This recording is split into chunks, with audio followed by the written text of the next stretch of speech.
She called me an ugly cow in French, thinking I couldn't understand. But I did. And what I uncovered next, it nearly destroyed my son's life, but also saved it.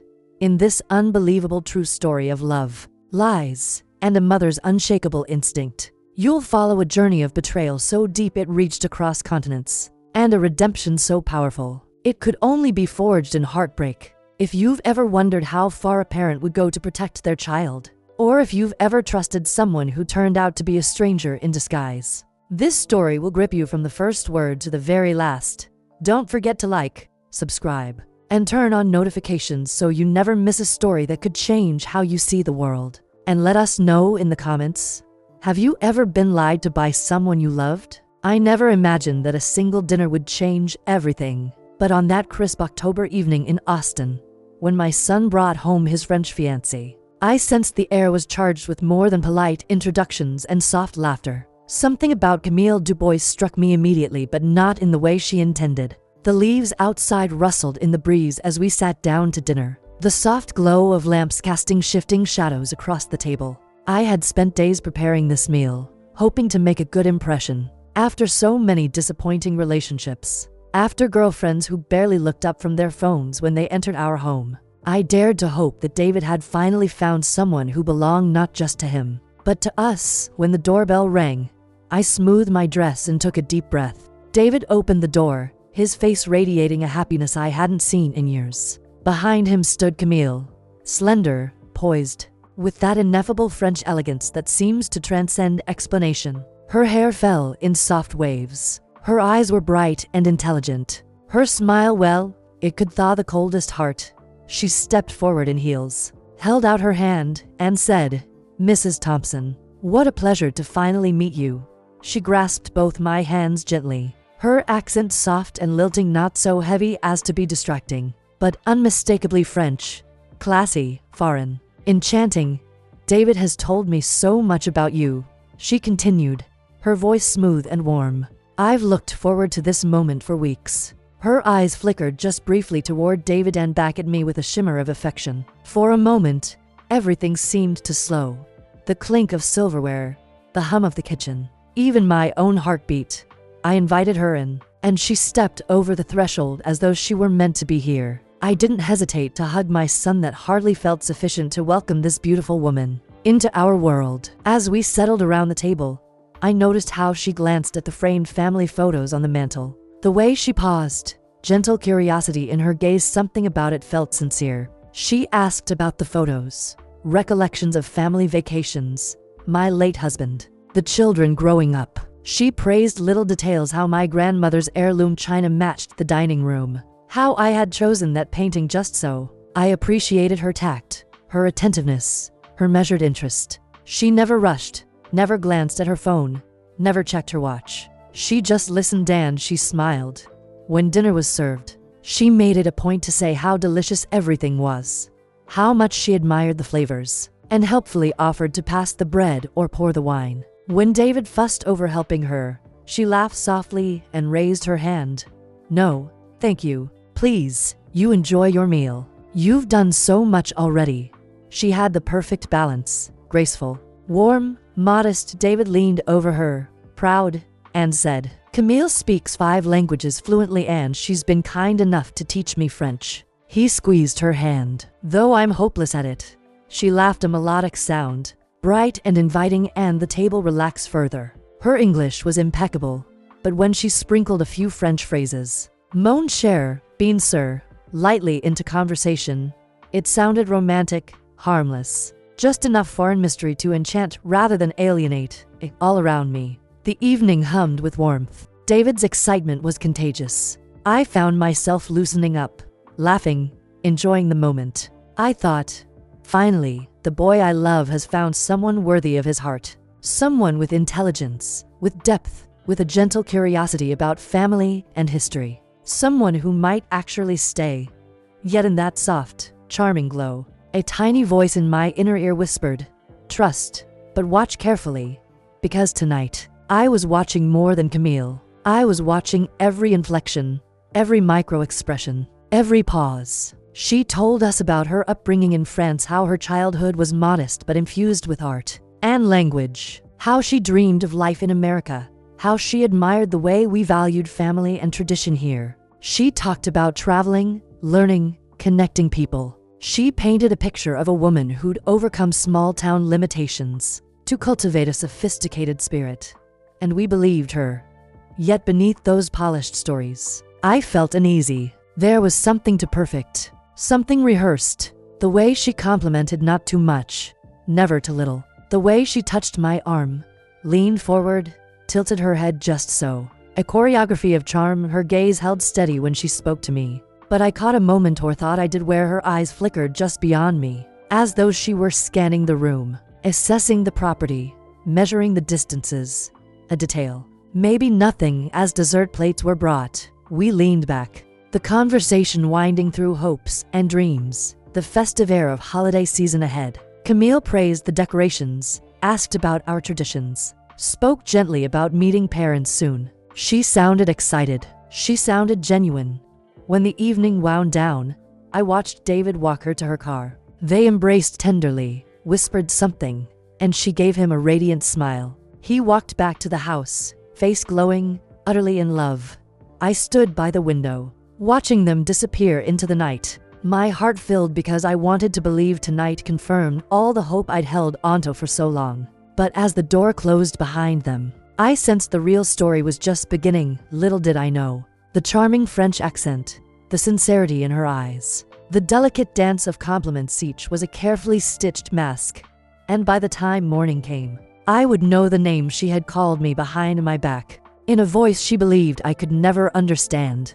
By the time dessert was finished, the evening had taken on that easy, golden glow of a successful family dinner. David excused himself to take a work call, apologizing with a quick kiss to Camille's temple. She smiled sweetly, murmuring something in French too soft for me to catch. And then she was alone in the living room, scrolling through her phone while I stacked plates in the kitchen.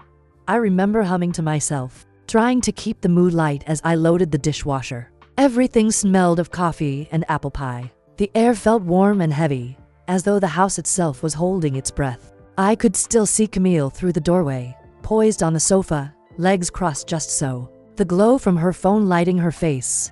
Then her phone rang. A sharp, bright chime. She answered quickly, switching to rapid French without hesitation, her voice spilling into the kitchen like a secret. Here's the thing about secrets. People get careless when they believe no one can hear them.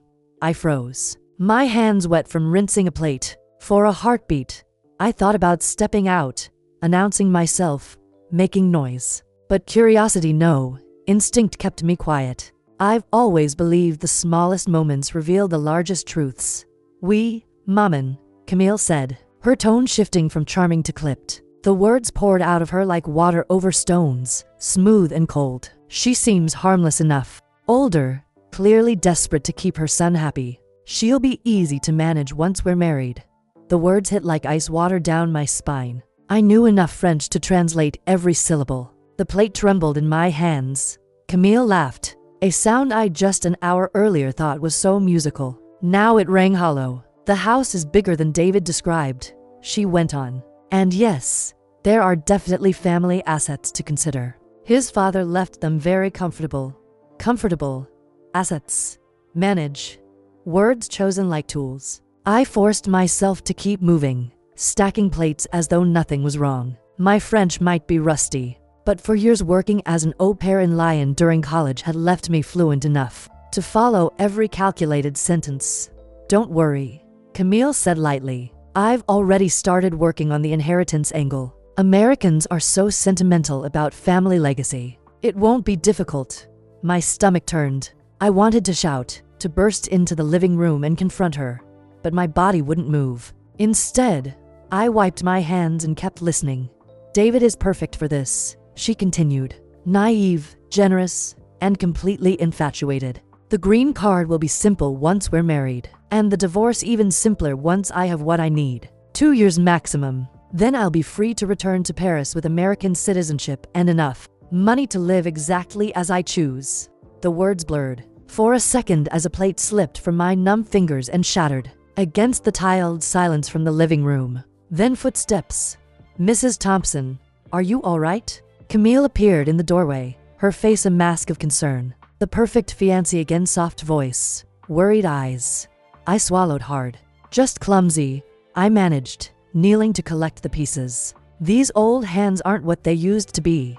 She hurried forward, kneeling beside me. Graceful even now. Please, let me do this, she said. You shouldn't be cleaning up after hosting such a wonderful dinner. The irony was so thick I could taste it. This woman had just finished explaining how she planned to manipulate and eventually rob my son. And now she was helping me clean up broken dishes. With the tenderness of an actual caring daughter-in-law.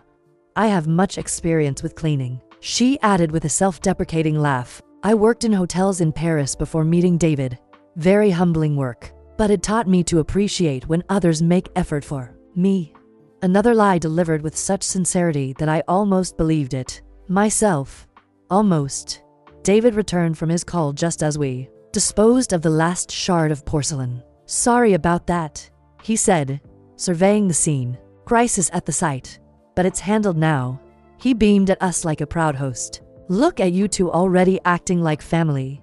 Camille rose gracefully, smoothing her skirt, her smile radiant. Your mother is wonderful, Sherry. So warm and welcoming. I feel very lucky. She was good, professionally good. Every gesture, every expression, every carefully chosen word designed to reinforce the narrative she'd constructed. The grateful, foreign girl, charmed by American family values, eager to belong. I found my voice somehow. Well, aren't you sweet? I said. David's right. You do seem like family already. Inside, my mind was a storm. We settled in the living room with coffee. Camille regaled us with stories about her life in France, the struggling artist narrative, the difficult childhood that made her appreciate David's stability, the dreams of building a life in America with the right partner. Every word was calculated, designed to hit David's protective instincts and his American savior complex. And it was working beautifully. My son hung on every syllable, his eyes soft with the kind of love that makes smart men do incredibly stupid things. Tell Mom about the visa situation, David prompted gently. She's always been good at navigating bureaucracy. Camille's eyes flickered almost imperceptibly, but her smile never wavered. Oh, it's complicated, but not urgent. The tourist visa is good for several more months, and David has been helping me understand the process for more permanent arrangements. The pause was perfectly timed, allowing David to fill in the romantic implications without her having to lie outright. Masterful. We're thinking about engagement soon, David said, reaching for her hand. When you know, you know. I suppose. My voice sounded steady even as my pulse hammered in my throat. Camille ducked her head modestly. I never expected to find someone like David. Sometimes the heart surprises us. Oh, the heart had definitely been surprised tonight, just not in the way she meant. As the evening wound down, David walked Camille to her car, still laughing at whatever beautiful lie she was telling him about their future together. He looked so happy, so hopeful, so completely unaware that the woman in his arms saw him as nothing more than a stepping stone to American citizenship and whatever money she could extract from our family. The question that lingered in my mind as their taillights disappeared into the dark was simple and terrible. What was I going to do about it? Because I knew one thing for certain: this story wasn't going to end the way Camille thought it would. I didn't sleep that night. I lay in bed staring at the ceiling. The words Camille had whispered over the phone echoing louder with each passing hour. She'll be easy to manage. I've already started working on the inheritance angle. 2 years, then I'm free. I kept picturing David's face, how brightly he smiled when he looked at her, the way his whole body leaned toward her as though pulled by gravity. He was in love. Entirely. Completely. And she was planning his destruction like it was a business transaction by dawn. I was sitting in my late husband Robert's study, surrounded by decades of our family's most private documents. Wills, trusts, bank statements, property records. A life's worth of decisions folded into manila folders and dusty binders. Camille had made a comment about family assets. I wanted to know exactly what she thought she was targeting and how close she was to getting it. The study still smelled faintly of cedar and old paper. Robert had been meticulous about everything, especially finances. He didn't care about flash or showy wealth, but he believed in protecting his family, and he built a quiet legacy to do just that. Our home, nestled onto acres in one of Austin's most desirable neighborhoods, was worth nearly $800,000. Add in the investment portfolios, retirement accounts, and life insurance policies, and we weren't millionaires, but we were definitely comfortable. More than enough to tempt someone like Camille. And that's what chilled me most. She'd only been in our home for a single dinner, yet somehow, she'd already assessed us. Not emotionally, not personally, but financially. Like a predator sizing up a herd of deer. This wasn't impulsive. It wasn't some spontaneous crime of opportunity. Camille Dubois wasn't just a woman looking for love or even just a green card. This was professional, strategic. She knew what she was doing. She'd likely done it before. I sipped my cold tea and stared at the neat rows of numbers on the spreadsheets. Inheritance angle, 2-year timeline, divorce after citizenship. It all made so much sense now. She wasn't playing the long game for love, she was running a calculated campaign for financial gain. But here was the real dilemma. I couldn't tell David. Not yet. I wanted to scream it at him, shake him awake. But if I told him what I'd overheard, he'd never believe me. Not in this stage of love where everything felt magical and she could do no wrong. Worse, confronting him now could backfire. He might think I was jealous, controlling, or trying to sabotage his happiness. It would drive him closer to her. I've seen enough Lifetime movies to know how that ends, so I made 2 decisions that morning. Decisions that would change everything. First, I would say nothing to David. Not until I had more than a whispered phone call in French as evidence. Second, I would find out exactly who Camille Dubois really was. I started simple: Google, Facebook, Instagram. Her profiles were polished but thin, almost to perfect. Lots of curated selfies, generic travel shots, pictures of her and David at carefully chosen angles. But there was no real history. No messy tags from high school friends. No casual birthday party photos from childhood. No posts before 18 months ago. That's when my stomach twisted. Camille hadn't just created a charming online presence, she'd scrubbed away any trace of who she used to be. Her LinkedIn said she worked in hospitality management in Paris, but the company listed was vague. No website, and strangely, no colleagues or recommendations. For someone in her late 20s with an international career, her digital footprint was suspiciously light. I switched to reverse image searching her photos. Most came up clean, but a couple of her travel shots from France turned out to be stock photos. Free to use, publicly available pictures that anyone could download. My heart pounded harder. This woman had lied, and not just once. I leaned back in Robert's old leather chair, trying to piece it all together. Camille Dubois was a story crafted, rehearsed, repeated, and David had fallen for it like a man drowning in hope. My thoughts were interrupted by the buzz of my phone. David. I hesitated before answering. I still wasn't ready to lie to my own son, but I couldn't tell him the truth either. Not yet. Morning, Mom, he said, sounding bright. Thanks again for last night. Camille hasn't stopped talking about how wonderful you are.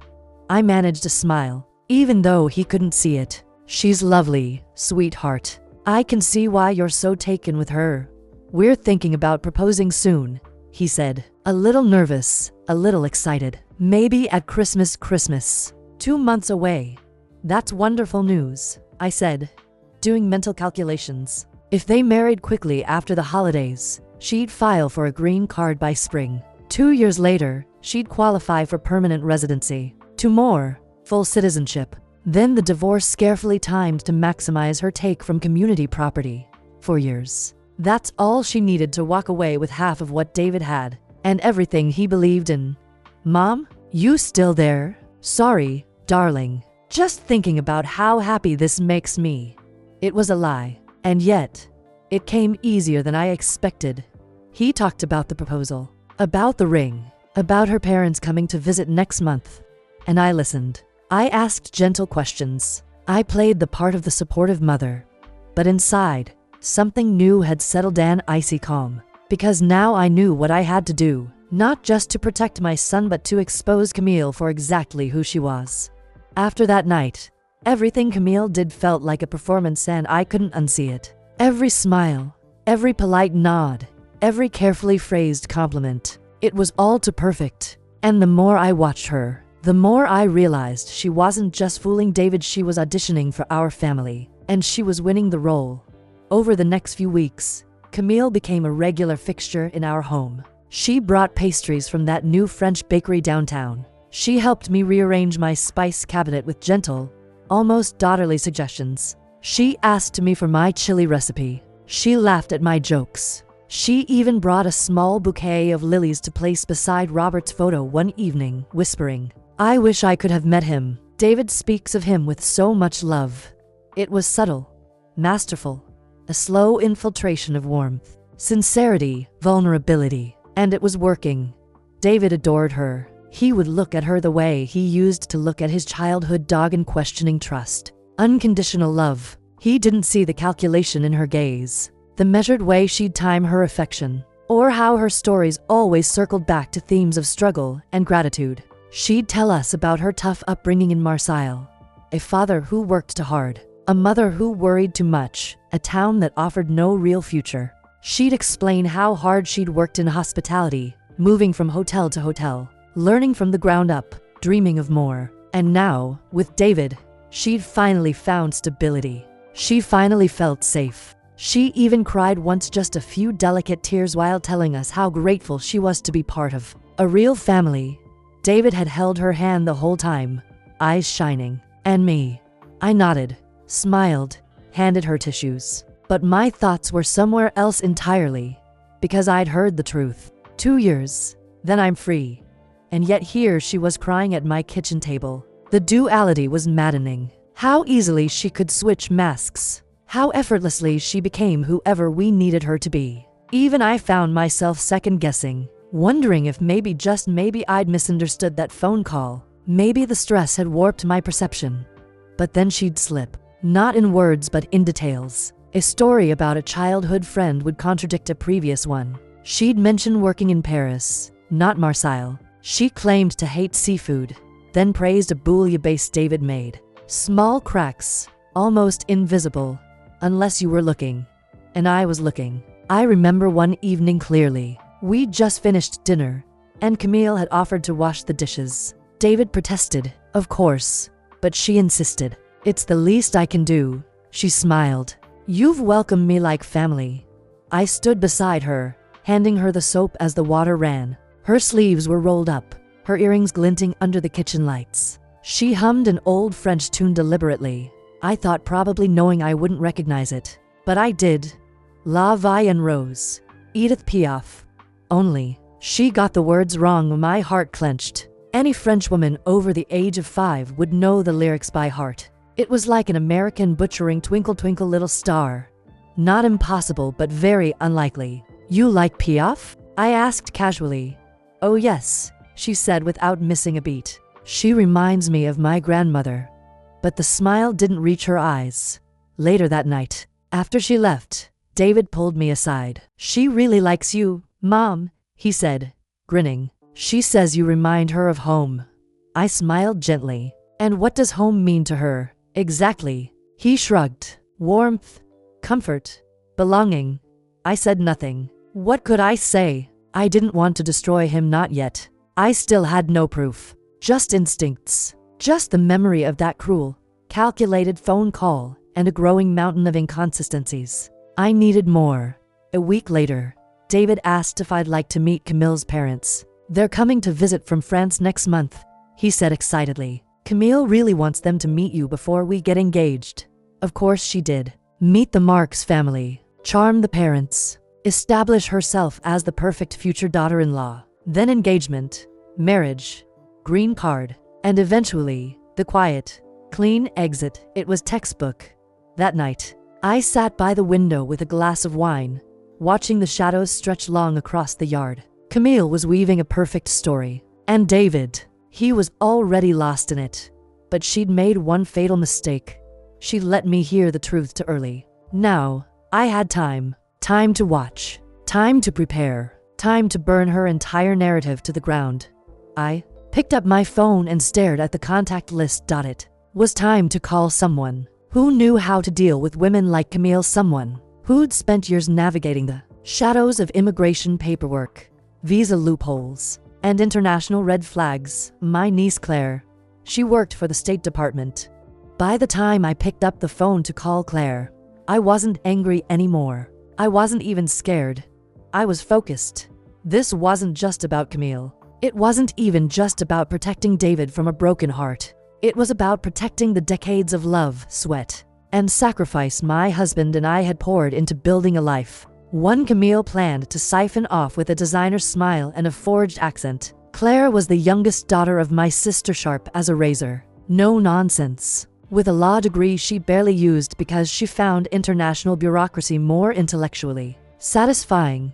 She'd been with the State Department for nearly 6 years, mostly in visa services. She'd seen her share of scams, green card marriages, and cross-border cons. We met for lunch at a quiet cafe near the Capitol. I barely touched my salad. "Aunt Margaret," Claire said slowly, stirring her tea, "you're putting me in a very difficult position. I'm not asking you to break any laws," I said calmly. "I just want to understand how this works. What I should be looking for." She raised an eyebrow. "Educational purposes?" I smiled tightly. "Exactly."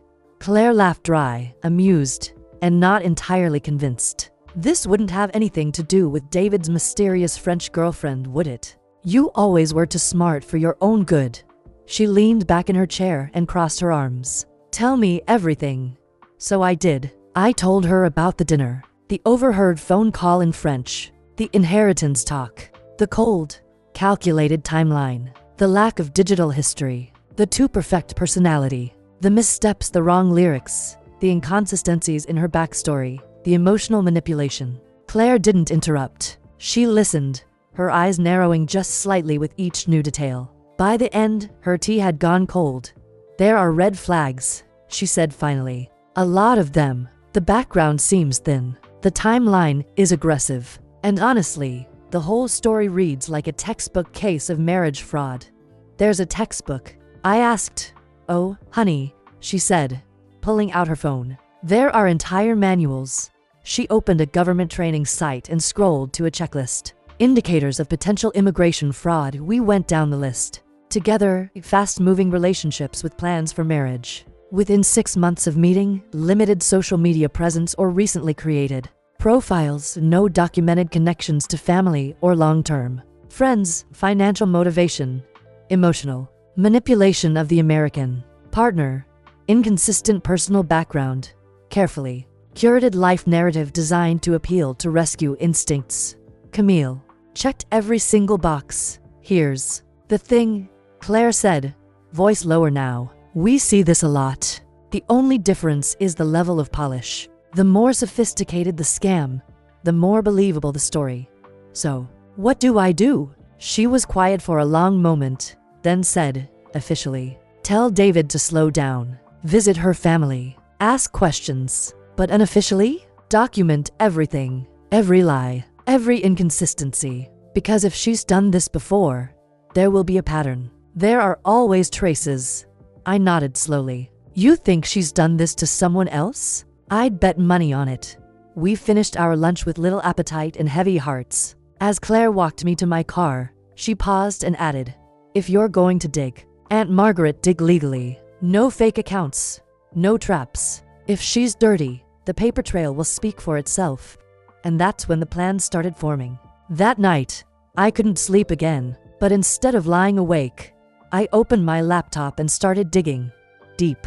I searched U.S. marriage records by county, divorce records, immigration hearings, local court archives. I ran her name Camille Dubois through databases, newspapers, and public documents. I found nothing, which, in some ways, was worse than finding something. Then I tried a different tactic, reverse image searches, but not of Camille, of women who looked like Camille. I fed the search engine's facial recognition ranges and checked for aliases. And then, in the early hours of the morning, I found something. A wedding announcement. Small town newspaper. Colorado. A woman who looked exactly like Camille, same build, same smile, same haunting elegance. But her name was Marie Fontaine. The groom? A widowed contractor named Greg Jensen, 2 years ago.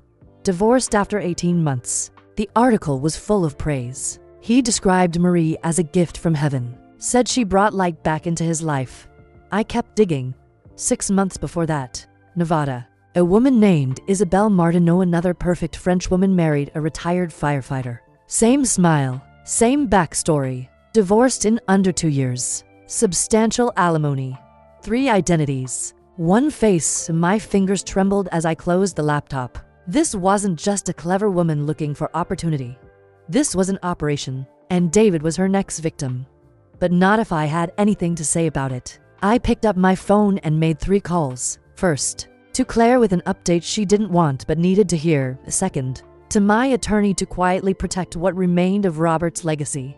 And third, to a man named Marcus Webb. Claire had recommended him, a private investigator who specialized in quiet, legal background checks. No gossip, no games, just facts. When he picked up, I said one thing.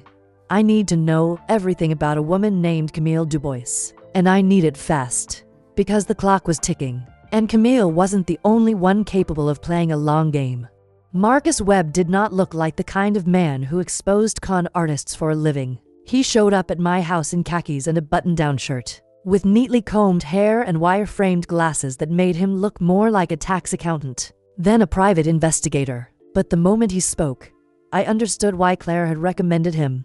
"Mrs. Thompson," he said, shaking my hand with firm calm, "the best investigations are the ones no one knows are happening, especially when the subject is already performing." He settled at my kitchen table with a legal pad, a tablet, and a manila folder thicker than I expected. It had been 2 weeks since I hired him. 2 weeks of polite smiles from Camille. 2 weeks of David looking at her like she hung the moon. And now, Marcus was here to reveal what he'd found. "Let's start with what we know for certain," he said, flipping open the folder. Camille Dubois entered the U.S. on a tourist visa 8 months ago. The address listed on her immigration form was a short-term rental apartment in Los Angeles, which she vacated after just 6 weeks, right around the time she met my son, I said quietly. "Exactly." Marcus nodded. "Now, here's where it gets interesting." He pulled out a series of high-resolution photos. These are from her public social media. A month before she left France, she was active on international dating forums, researching American dating apps, and joining immigration law subreddits. These weren't casual searches she was preparing. He laid out screenshots showing Camille in Paris cafes, always alone, always with a laptop. In some, she looked like a student. In others, like a businesswoman. But what struck me most was the consistency. She was always online, always researching, always watching. The company she claimed to work for in Paris? Marcus continued. It existed, but it shut down 3 years ago. The references she gave David? Fake.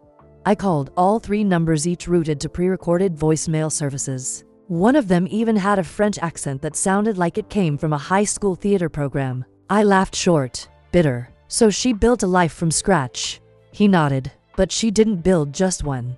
He slid to more photos across the table. One showed Camille, or someone who looked exactly like her, standing with a man outside a courthouse in Reno, Nevada. The caption read, "Isabelle Martineau and Thomas Ward married, 20-1. The second was from a wedding announcement in a small-town Colorado paper. Marie Fontaine weds Greg Jensen. Both women looked identical to Camille. Different names, different backstories, same pattern. They had both divorced within 18 months of marriage, walked away with generous settlements, and vanished into thin air.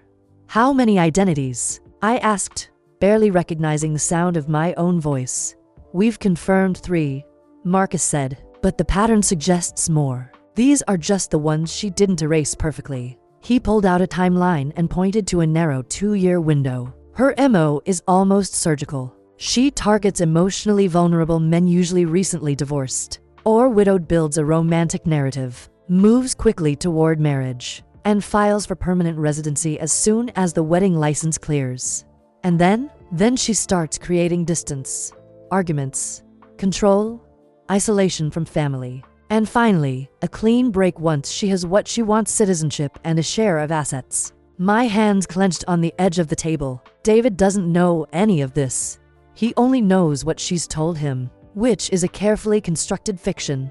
Marcus looked at me, his voice quieter. Mrs. Thompson, this isn't just fraud. It's a criminal enterprise. Your son isn't dating a clever girl with bad intentions. He's being hunted by a professional. The room went still. I stared at the photos again. Camille in a white dress, smiling up at her previous victim. Another photo of her at a backyard wedding, holding hands with a different man, wearing the same expression she gave David when she thought no one was watching. But why David? I whispered. Why my son? Because he's perfect, Marcus said, emotionally generous, well off but not flashy, looking for stability after years of disappointment. He's the dream, Mark. Easy to isolate, eager to believe in love. The truth landed like a stone in my chest. What do I do with all this? That depends, Marcus said. Do you want to save your son from a mistake? Or do you want to ensure she never does this to another man again? Both, I said without hesitation. I want both. He gave me a grim smile. Then we need to move carefully. Too fast and she'll disappear before David sees the truth. Too slow, and he'll be married before we can stop it. He slid a final document across the table, a map of Camille's movements, online behavior, and projected timeline. She's planning to introduce her parents next week, probably actors or accomplices. The engagement will follow shortly after. Based on her previous cases, she'll push for a wedding within 30 to 45 days, a rapid marriage, a green card, a bank account merge. Then, the fall. She's that close, I murmured. She's almost there. Yes, but so are we, Marcus said. We have enough now, enough to stop her, if we time it right. I sat back in the chair, heart racing, mind spinning. This wasn't a battle anymore. This was a countdown. And Camille had no idea the clock was ticking. It was Christmas Eve, and the house had never looked more beautiful or more like a trap. The dining table was set with my grandmother's china. Crystal wine glasses sparkled under the soft glow of candlelight. The roast was in the oven, the salad was chilling, and the dessert was plated in the fridge like everything was perfectly normal, except nothing was. I'd spent the day preparing for what would be, without a doubt, the most orchestrated dinner of my life. Marcus Webb had delivered the final report that morning: photos, documents, records. And the kicker, proof that Camille was not acting alone. She was part of a network, a sophisticated web of immigration fraudsters, identity thieves, and fake families for hire. And tonight, I'd be sitting across the table from two of them, her parents, or rather, the two actors playing Henry and Margot Dubois, Camille's charming mother and father from Marseille. Except their accents were Parisian, their credentials fake, and their stories fabricated from travel blogs and second-hand Wikipedia entries. But that wasn't the worst part. The worst part was David, because he had no idea. He was still convinced this would be the most magical night of his life. He was planning to propose after dinner. That's why the ring box sat in his jacket pocket, hidden like a secret weapon with the power to destroy everything I'd built or everything she had. At 5:58 p.m., the doorbell rang. Showtime. I smoothed my dress one last time and opened the door to find Camille standing between two elegantly dressed strangers. Mrs. Thompson, she beamed, eyes shining. I'd like you to meet my parents, Henry and Margot. Henry stepped forward, bowed slightly, and kissed my hand. Madam Thompson, he said with perfect, theatrical grace. We are honored to meet the mother of the man who has brought such joy to our daughter. Margot followed with a warm hug and a burst of rapid French about how lovely the house was and how long they'd wanted to meet me. I responded in deliberately hesitant French. Je suis désolé. Mon franquet estate. Rui. I haven't spoken it in years. Camille's eyes flickered. Her parents exchanged a glance. Just a flicker. But it was enough. They hadn't expected me to understand. They hadn't prepared for this. I led them inside and offered wine. David arrived minutes later, glowing with pride, flowers in one hand, the ring box burning a hole in his pocket. Mom, he said, giving me a quick hug. Aren't they amazing? I feel like I've gained a whole new family. Let's eat, I said, smiling. We have so much to celebrate. We sat down, passed dishes, poured drinks. I played the part of the proud mother, asking polite questions, complimenting Camille's dress, praising the parents for raising such a wonderful daughter.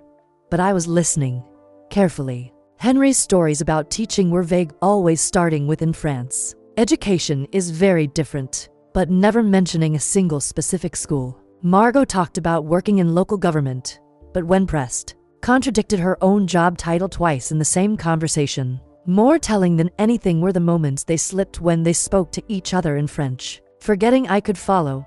Pass the salt, Margot said, her tone clipped. This American food is so bland. At least the wine is decent, Henry replied. Though I miss proper cheese. These Americans have no palate. In English, they praised everything. My cooking, the wine, the house, even my sense of elegance. It was a performance brilliant, but not perfect. Dessert was served. Coffee poured. Camille glanced at David, subtly hinting that now might be the right time for the proposal. And then it happened. She leaned toward her parents and whispered in French, "She's harmless, but not stupid. Keep the details straight. We're almost there." Henry nodded. The son is hooked. Completely. When's the proposal? Tonight. Then we push for a wedding within 2 weeks. Emotional timing is perfect. Christmas, New Year's. No one will question it. They thought they were safe. Thought they were speaking privately. They had no idea I understood every word. I stood up, clearing my throat. Actually, I said, before dessert, I'd like to introduce someone. Camille blinked. Someone? The front door opened. Agent Sarah Chen stepped inside, dressed in casual holiday attire, carrying a small leather folder. Sorry to interrupt, she said, smiling politely. I'm Agent Chen with Immigration and Customs Enforcement. Miss Dubois, I'd like to speak with you about some inconsistencies in your visa documentation. Time stopped. Camille froze, her eyes darting between me, Agent Chen, and David, who looked utterly lost. What is this? He asked. Mom, what's happening? Agent Chen stepped forward, pulling out a document. Mr. Thompson, your fiancée is not who she claims to be. Her real name is Christina Marsh. She's wanted in connection with multiple counts of immigration fraud and marriage scams across 7 states. The ring box fell from David's hand, hitting the floor with a hollow thud. Camille's accent vanished. I don't know what you think you found, she said, in crisp, perfect American English. But this is a mistake. Agent Chen raised an eyebrow. We have photographs, financial records, recorded conversations, and testimony from prior victims. David's eyes filled with disbelief. Camille, what is she talking about? Camille, no. Christina smiled coldly. Oh, David, she said, picking up her wine glass. You poor, sweet, stupid man. The sound of the ring box hitting the floor echoed louder than any of us expected. David stared down at it, as if unable to process that something so small could carry the weight of everything now crumbling. Round him, the room was frozen, thick with silence, like even the air refused to move. Camille, no. Christina took a sip of wine, her expression now completely different from the woman who had kissed my cheek an hour earlier. The warmth was gone, the accent, the sweetness. What sat across from us now was a stranger wearing a costume that had just fallen off. Did you really think someone like me would marry someone like him without a motive? She said, her voice flat and American, every word cutting deeper than the last. David blinked. I don't understand. Camille, what is she? What are you saying? She laughed, a cold, sharp sound that had nothing of the musical French charm he'd fallen in love with. I'm saying your mother's smarter than she looks. Unfortunately for you. He turned to me, his face pale. You knew? You've known all this time? I found out 3 weeks ago, I said softly. I couldn't tell you until I had proof. You wouldn't have believed me. He looked at me like I'd just betrayed him too. You let me fall in love with her. You let me plan this. You let me walk straight into this. David, I stepped forward, but he backed away, shaking his head. Christina stood up slowly, calmly placing her napkin on her plate. You think this changes anything? She said. You've stopped me, sure. But there are others. There are always others. And next time, they won't have a meddling mommy to ruin everything. Agent Chen moved toward her. Christina Marsh, you're under arrest for immigration fraud, conspiracy, and identity theft. Save the speech, she muttered, holding out her wrists. But before the cuffs clicked, She turned back to David, her gaze like acid. You think she saved you? She sneered. She just destroyed you. Because now, every time a woman looks at you, you'll wonder if she's lying. If she's using you, you'll never trust anyone again. She didn't protect you, she poisoned you. The front door opened and closed with finality as Agent Chen led her away. And just like that, the whirlwind that had been Camille Christina, whatever her real name was gone. But the damage remained. David stood completely still, hands at his sides, staring at the spot she'd just vacated. His shoulders slumped forward slowly, like someone had just cut the strings holding him up. She called you what? He asked suddenly, eyes meeting mine for the first time in minutes. I blinked. What? Back when you first suspected her. What did she say on that call you overheard? I hesitated. She called me an ugly cow, said I'd be easy to manage. He laughed once, bitter, low, empty. Ugly cow. She really had a way with words. I stepped closer.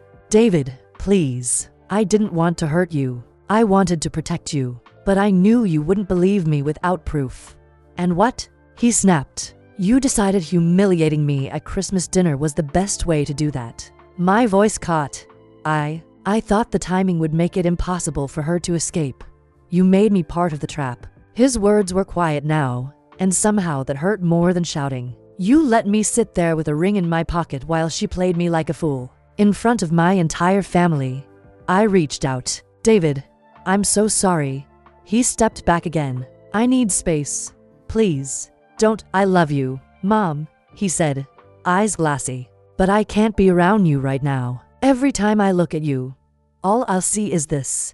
He picked up the ring box and held it for a moment, staring at it like it had betrayed him too. Then he shoved it into his pocket, walked to the door, and left without another word. The house was quiet again. Too quiet.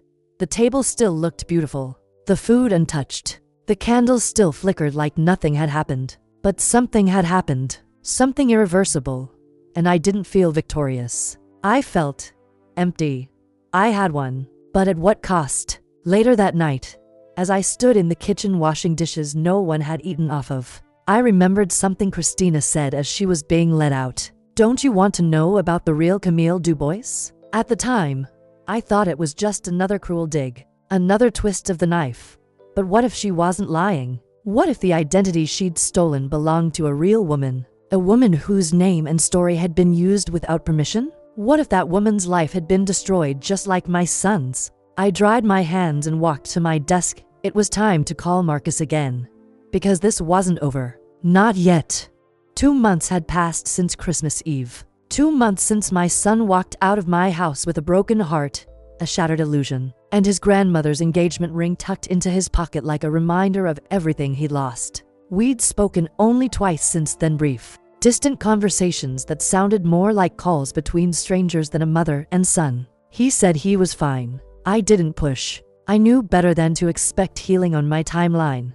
But the truth was, I hadn't stopped trying to fix what was broken. After Christina Marchalia's Camille Dubois was arrested, her parting words haunted me more than anything else. Don't you want to know about the real Camille Dubois? She had taunted. She's real. Lives in Marseilles. Works in hotel management. I built my story around her life.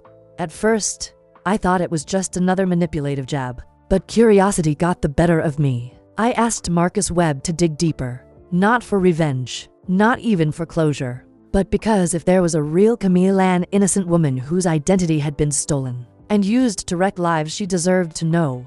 What Marcus found shocked even him. The real Camille Dubois existed. 28 years old. Born and raised in Marseilles. Studied hospitality. Worked at a boutique hotel near the coast. No criminal record. No connections to the United States except for one disturbing development. 6 weeks after Christina's arrest, Camille's bank accounts were frozen by French authorities due to suspicious cross-border activity. Her personal data had been flagged in an international fraud investigation. Immigration officials had contacted her workplace. Her reputation was unraveling because someone halfway across the world had worn her name like a costume. And that was when I knew this story wasn't just about my son anymore. It was about making things right, so I reached out to Camille. Through a French lawyer, through an interpreter, through a flurry of complicated emails and legal permissions. I told her the truth, that her identity had been stolen, that it had nearly destroyed my son's life, that if she was willing, I would fly her to Austin, explain everything, and help clear her name. She said yes, which is how I found myself standing at the arrivals terminal at Austin Bergstrom International Airport, holding a sign that said Camille Du Bois in shaky handwriting. She stepped through the sliding doors like a ghost emerging into sunlight, petite, beautiful, stylish, in that effortless French way I now knew couldn't be faked. But there was nothing icy or cold about her. Unlike Christina, whose charm had always felt like a mask, this Camille radiated quiet sincerity. She looked around nervously until her eyes met mine. "Mrs. Thompson?" she asked, her accent soft and uncertain. "Yes," I said, tears already threatening. "Thank you for coming." I still do not understand," she said as we walked to the car. "Why would someone choose me?" "Because you're perfect," I said bitterly. "Real enough to pass scrutiny, private enough not to raise questions. She used your life as her alibi." Over the next 3 days, I got to know the woman whose identity had nearly wrecked my family. Camille was thoughtful, honest, and refreshingly grounded. She was dealing with her own struggles. Her mother had recently been diagnosed with cancer, and the financial strain was immense. The small stipend I'd offered for her visit was a blessing in disguise for her family money she planned to use for her mother's treatment. We shared stories over coffee, walked the trails near my home, sat in the garden sipping wine. One evening, she said quietly, "It feels strange, like I've been robbed, but also erased." I nodded. "She didn't just steal your name. She used your heartbreak, too. She told my son the same story you told me about a cheating boyfriend, a broken engagement, a hope for something more." Camille sighed. "I suppose we all want to believe love can heal what's been broken." On her final day in Austin, she agreed to meet David. I wasn't sure he would come, but when he did, he asked to meet her at the same cafe where Christina the fake Camille had first approached him. Months ago, I watched them from across the street. Their conversation started slow, awkward, like two people fumbling for footing on a bridge neither built. But as the minutes passed, something softened. When he brought her back to the house afterward, he looked different, less wounded, more grounded.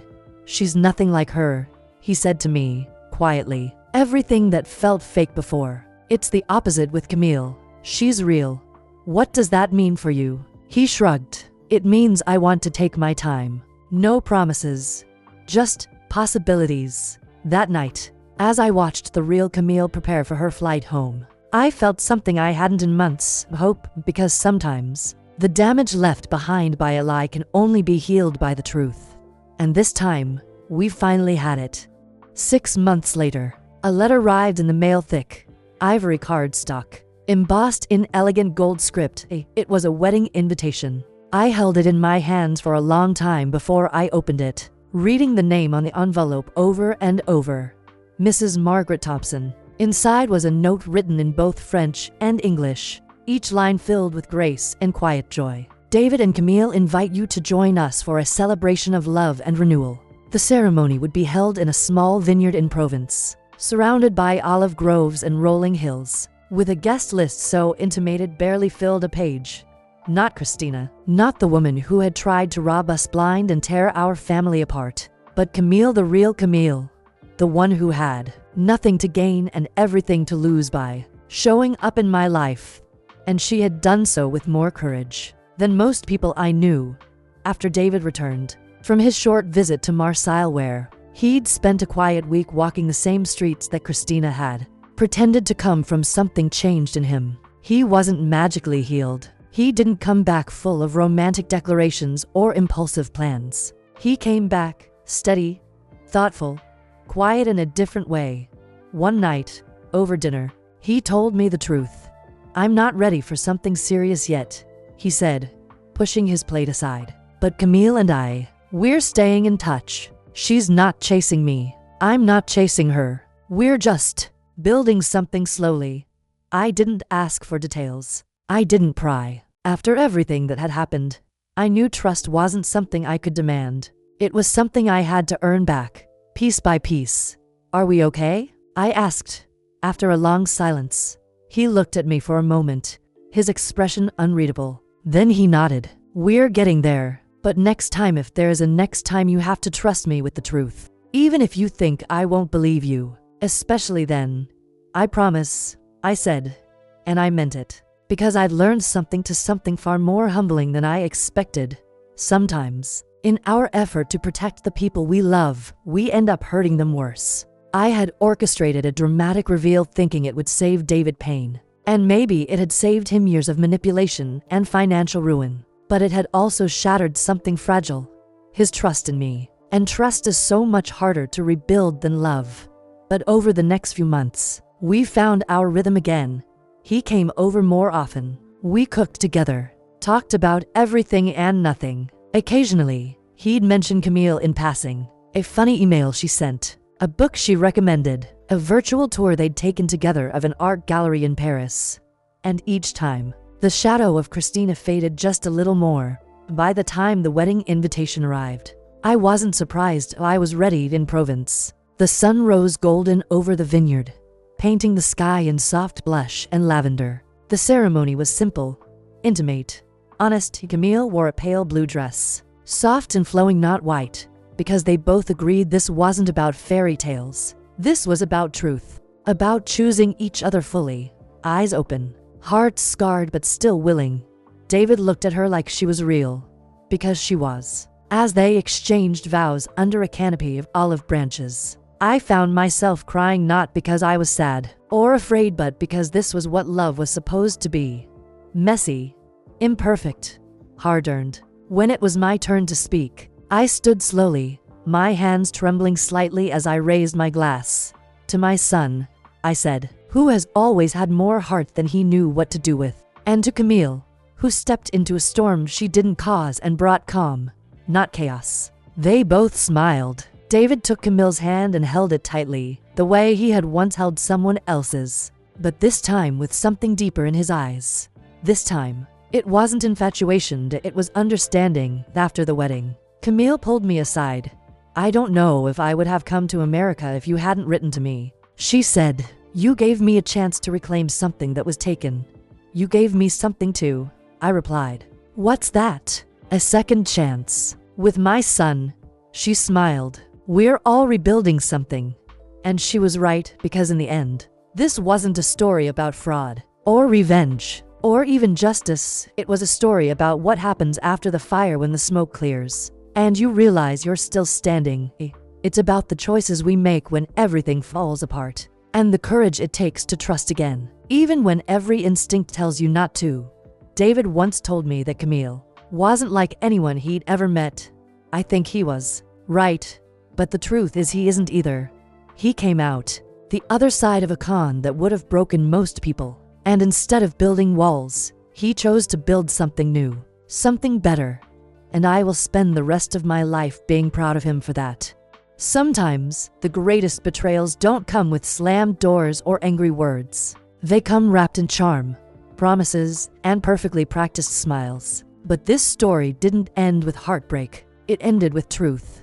A mother's intuition, a son's resilience, and a love built not on fantasy, but on honesty. Because sometimes, the lie isn't what breaks us. It's what leads us to something more real than we ever imagined. If this story made you feel something, anger, hope, love, even tears, let us know in the comments. Your story matters to you, and remember, protect what you love, believe in second chances, and never, ever underestimate the quiet strength of someone who's been underestimated their whole life. Share this story with someone who needs to hear it. Subscribe for more true stories that will shake you, break you, and maybe even heal you.